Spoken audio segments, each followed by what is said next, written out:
Oke, selamat pagi adik-adik grup MI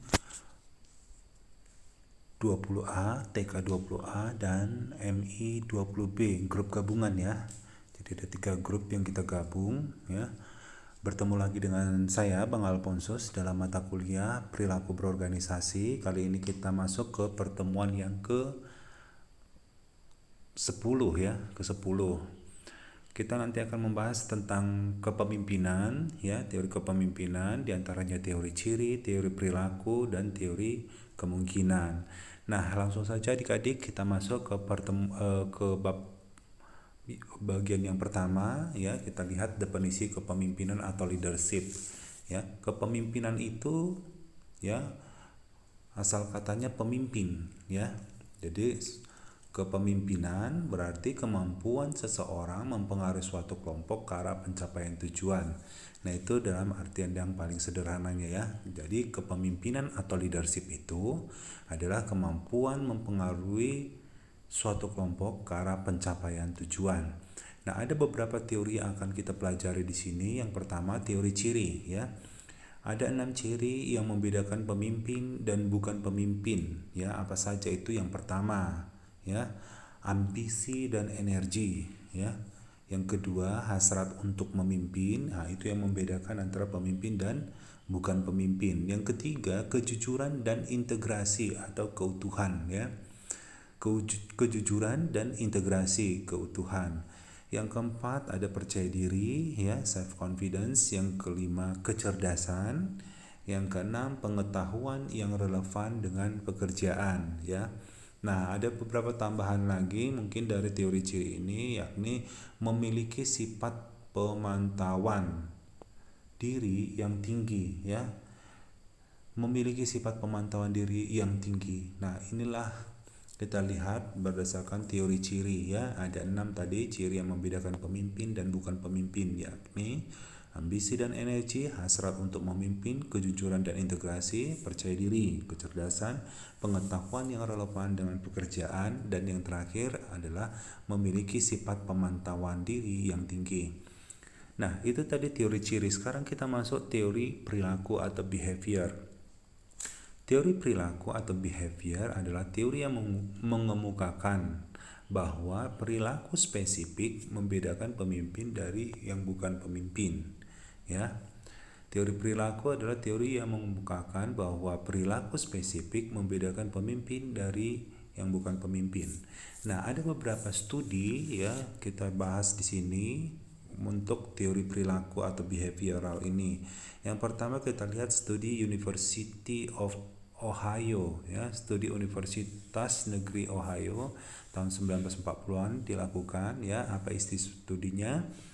Dalam hal ini pemimpin mempunyai deskripsi perilaku atas 2 dimensi, yakni ya, yang pertama struktur awal atau initiating structure ya, artinya sejauh mana seorang pemimpin berkemungkinan mendefinisikan dan menstrukturkan peran mereka dan peran bawahan dalam upaya mencapai tujuan. Jadi teori perilaku yang pertama berdasarkan studi Universitas Negeri Ohio ini dibedakan dengan struktur awal ya, sejauh mana seorang pemimpin berkemungkinan mendefinisikan dan menstrukturkan peran mereka dan peran bawahan dalam upaya mencapai tujuan. Nah, itu dimensi yang pertama, struktur awal. Nah, dimensi yang kedua, pertimbangan ya. Sejauh mana seorang pemimpin berkemungkinan memiliki hubungan pekerjaan yang dicirikan saling percaya, menghargai gagasan bawahan, dan memperhatikan perasaan mereka. Nah, tadi ada studi Universitas Negeri ya, dimensinya struktur awal dan pertimbangan. Sejauh mana seorang pemimpin berkemungkinan memiliki hubungan pekerjaan yang dicirikan saling percaya, menghargai gagasan bawahan, dan memperhatikan perasaan mereka. Nah, inilah yang kita lihat ya berdasarkan teori perilaku ya. Jadi yang pertama tadi studi Universitas Negeri Ohio. Nah, yang kedua ada studi Universitas Michigan ya. Studi Universitas Michigan ini ya menentukan prinsip-prinsip produktivitas kerja kelompok dan kepuasan anggota kelompok yang diperoleh dari partisipasi mereka ya. Jadi studi Universitas Michigan ini membedakan yang pertama, pemimpin berorientasi karyawan ya adalah pemimpin yang menekankan hubungan antar pribadi. Yang kedua, pemimpin berorientasi produksi adalah pemimpin yang menekankan aspek teknis atau tugas dari pekerjaan. Nah, inilah isi dari studi Universitas Michigan itu secara ringkas ya, menentukan prinsip-prinsip produktivitas kerja kelompok dan kepuasan anggota kelompok yang diperoleh dari partisipasi di antara mereka. Nah, selanjutnya kita lihat teori yang ketiga, teori kemungkinan ya. Ada model Fiedler di sini ya. Kita lihat model Fiedler ini, kelompok efektif bergantung pada padanan yang tepat antara gaya interaksi dari si pemimpin dengan bawahannya serta sampai tingkat mana situasi itu memberikan kendali dan pengaruh kepada si pemimpin. Nah, inilah teori kepemimpinan yang ketiga, teori kemungkinan dengan model Fiedler ya. Kelompok efektif bergantung pada padanan yang tepat katanya ya, antara gaya interaksi dari si pemimpin dengan bawahannya serta sampai tingkat mana situasi itu memberikan kendali dan pengaruh kepada si pemimpin. Nah, itulah yang dikatakan dalam model Fiedler ini ya. Kemudian yang kedua ada teori situasional yang dikemukakan oleh Hersey dan Blanchard ya. Teori kemungkinan yang memusatkan perhatian pada kesiapan para pengikut. Jadi teori situasional ini adalah teori kemungkinan yang memusatkan perhatian pada kesiapan para pengikut ya. Nah, yang ketiga, teori pertukaran pemimpin anggota. Para pemimpin menciptakan kelompok dalam para pemimpin menciptakan kelompok dalam dan kelompok luar. Dan bawahan dengan status kelompok dalam akan mempunyai penilaian kinerja yang lebih tinggi, tingkat keluaran karyawan yang rendah, dan kepuasan yang besar. Nah, itu dimaksudkan dengan teori kepemimpinan dengan teori pertukaran pemimpin anggota. Para pemimpin menciptakan kelompok dalam dan kelompok luar, dan bawahan dengan status kelompok dalam akan mempunyai penilaian kinerja yang lebih tinggi, tingkat keluaran karyawan yang rendah, dan kepuasan yang besar. Nah, yang terakhir dari teori kemungkinan ini adalah teori jalur tujuan. Perilaku seorang pemimpin dapat diterima baik oleh bawahan sejauh itu dipandang sebagai ya, sejauh itu dipandang sebagai suatu sumber dari atau kepuasan yang lebih besar bersama atasan mereka. Nah, teori jalur tujuan ini ya menyatakan perilaku seorang pemimpin dapat diterima baik oleh bawahan sejauh itu dipandang sebagai suatu sumber dari atau kepuasan yang lebih besar bersama atasan mereka. Nah, inilah 4 ya teori kemungkinan, teori kepemimpinan berupa teori kemungkinan yang dikemukakan model Fiedler, situasional, pertukaran pemimpin anggota, dan teori jalur tujuan. Nah, selanjutnya yang terakhir kita belajar tentang pemimpin yang transaksional dengan pemimpin transformasional ya. Jadi apa yang membedakan pemimpin transaksional dengan pemimpin transformasional? Pemimpin transaksional itu pemimpin yang memotivasi pengikut dengan memperjelas peran dan tuntutan tugas ya. Itu yang transaksional ya.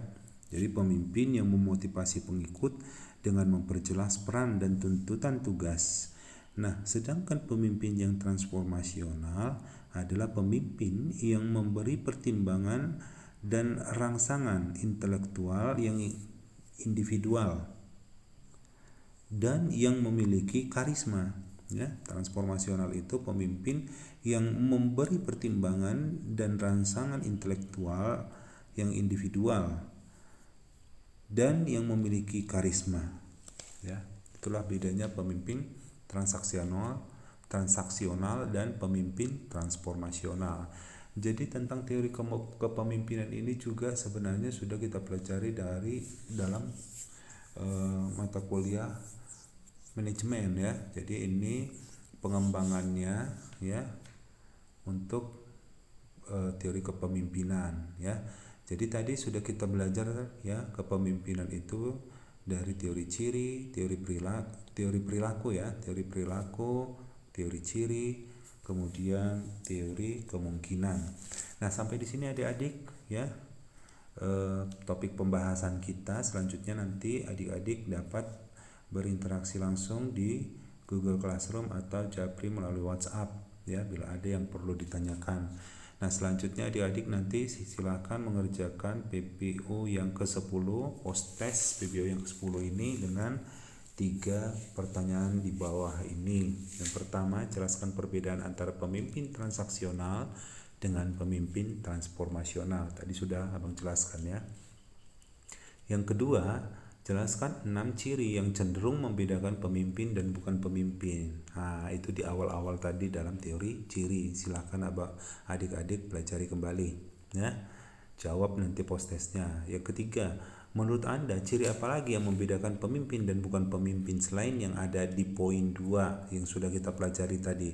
Silahkan adik-adik ya menyebutkan ya ciri apa lagi yang membedakan pemimpin dan bukan pemimpin. Ya, boleh jadi ini adik dapatkan dalam lingkungan pekerjaan ya.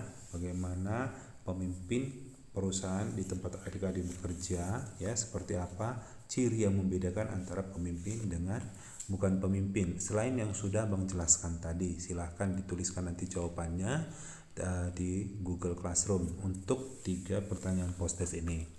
Oke, sampai di sini adik-adik Abang rasa ya tetaplah semangat menjalani perkuliahan meskipun harus perkuliahan secara daring ini ya. Abang tunggu jawaban post test kalian. Sampai di sini pertemuan kita. Selamat pagi. Terima kasih.